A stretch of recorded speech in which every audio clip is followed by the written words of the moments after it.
नमस्कार, आपके साथ मैं हर्षा शर्मा और आप देख रहे हैं इंडिया न्यूज। मुनाफिक पाकिस्तान, इस शब्द का अर्थ पाखंडी या दोगला। क्या मुनीर और पाकिस्तान ने जानबूझकर ईरान के खिलाफ अमेरिका का साथ दिया, ये सोचकर कि इस्लामिक देशों में वो सिर्फ अकेला परमाणु शक्ति बना रहे, जबकि ईरान ने तो पाकिस्तान का समर्थन हर वक्त किया, हर हाल में किया। लेकिन सवाल यही कि पाकिस्तान ने ईरान और पूर्वी मुस्लिम कौम की पीठ में खंजर क्यों भोंका? क्या अमेरिका लंच पर गए फील्ड मार्शल मुनीर चंद डॉलर के लिए पाकिस्तान को बेचा है? क्या सुन्नी मुल्क पाकिस्तान ने शिया ईरान के साथ चंद पैसों के लिए गद्दारी कर दी, जैसा वो पहले पठान मुल्क अफगानिस्तान के साथ भी कर चुका है? क्योंकि पाकिस्तान ने बोला था कि इजराइल पर परमाणु बम मार देंगे, फिर क्या हुआ? ईरान के खिलाफ क्यों खड़े हो गया पाकिस्तान? अपना एयर स्पेस अमेरिकी सेना को क्यों बेच दिया? आज इसी पर चर्चा करेंगे। कैसे मुनीर की गद्दारी ईरान पर भारी?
ईरान पर भारी। पाकिस्तानी दुनिया भर में मुसलमानों से उम्मत के नाम पर ईरान का समर्थन करने की अपील कर रहे हैं, जबकि इनका field marshal Asim Munir $2 million में अमेरिका को अपना एयर स्पेस बेच आया। पहले पाकिस्तान कह रहा था हम इजराइल के ऊपर परमाणु बम मार देंगे, लेकिन फिर अमेरिका ने पाकिस्तान पर डॉलर मार दिए और मुनीर पूरा पाकिस्तान ट्रंप को बेच आया। दरअसल ईरान और इजराइल जंग में अमेरिका भी कूद पड़ा। अमेरिका ने ईरान के 3 न्यूक्लियर साइट फोर्डो, नतांज और इस्फहान पर बम दाग दिए, जिससे ईरान के साथ इस्लामिक भाईचारे और झूठी हुंकार भरने वाले पाकिस्तान की असली सच्चाई सबके सामने आ गई। दुनिया में अगर किसी देश को दोहरी नीति का तमगा मिलना चाहिए तो वो है पाकिस्तान, क्योंकि एक तरफ वो अमेरिका के राष्ट्रपति डोनाल्ड ट्रंप को नोबेल शांति पुरस्कार देने की मांग करता है, साथ ही अपना एयर स्पेस अमेरिका को ईरान पर हमले के लिए बेच देता है, और दूसरी तरफ वही अमेरिका ईरान पर हमला करता है तो उसकी निंदा करने लगता है ना ये अजीब नीति? ईरान पर हमले को लेकर चीन भी कुछ नहीं कर रहा है, खलीफा तुर्की भी चुप है, सऊदी अरब और जॉर्डन में तो अमेरिका के मिलिट्री बेस चल रहे हैं, कोई कुछ नहीं कर रहा।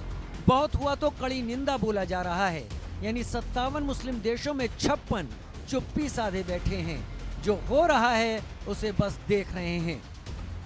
अफसोस तो मुझे इस बात का है, मुस्लिम ममालिक जो वहाँ पे हैं कि वो चुपचाप बैठे हो तमाशा देख रहे हैं।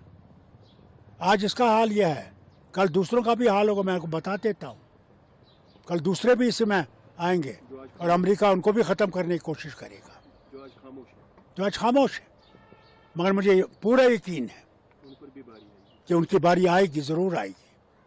और आज नहीं जागे तो फिर अल्लाह उनको है, बस इंतज़ार करें, उनका वक्त आने वाला है। मसला ये है कि ईरान एक शिया मुल्क है, तो भला सुन्नी देश साथ क्यों दें? साफ है कि पाकिस्तान ईरान की तबाही चाहता है। शायद इसीलिए मुनीर ने ईरान के सेना प्रमुख की लोकेशन ट्रंप को बताई और इजराइल ने तुरंत उसकी विदाई कर दी, क्योंकि जिहादी मुनीर शियाओं को काफिरों के समान ही मानता है। इसीलिए देखिए कैसे अमेरिका के B-2 stealth bomber fighter jet Iran पर कहर ढा चुके हैं। बंकर बस्टर बम तबाही ला रहे हैं। अमेरिकी राष्ट्रपति ने ईरान को धमकी देते हुए कहा कि अब उसे शांति कायम करना चाहिए, अगर वो ऐसा नहीं करता है तो उस पर और बड़े हमले किए जाएंगे। A short time ago, the U.S. military carried out massive precision strikes on the 3 key nuclear facilities in the Iranian regime: Fordow, Natanz, and Esfahan. Everybody heard those names for years as they built this horribly destructive enterprise. Our objective was the destruction of Iran's nuclear enrichment capacity and a stop to the nuclear threat posed by the world's #1 state sponsor of terror.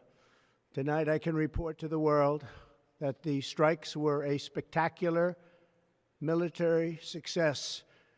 Iran's key nuclear enrichment facilities have been completely and totally obliterated.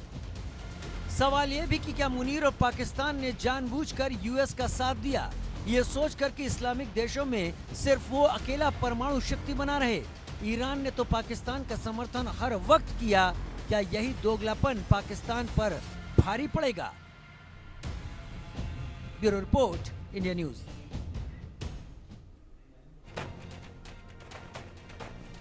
आइए अब आपको पाकिस्तान की दोहरी नीति से वाकिफ कराएं। पहले इजराइल पर परमाणु बम मार देंगे, इसके बाद ईरान पाकिस्तान पक्के दोस्त थे, ट्रंप को नोबेल शांति पुरस्कार देने की सिफारिश की और अब ईरान के खिलाफ अपना एयर स्पेस दे दिया है अमेरिका को।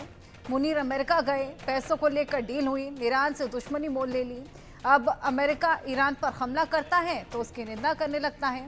पहले क्या हालात थे और अब क्या हालात है, किस तरीके से दोहरी नीति यहाँ पर पाकिस्तान अपना रहा है, डुअल फेस जो कि पाकिस्तान का नजर आने लगा है, इसी को लेकर बातचीत करेंगे। हमारे साथ हमारे खास मेहमान भी जुड़े हुए हैं, लेकिन पहले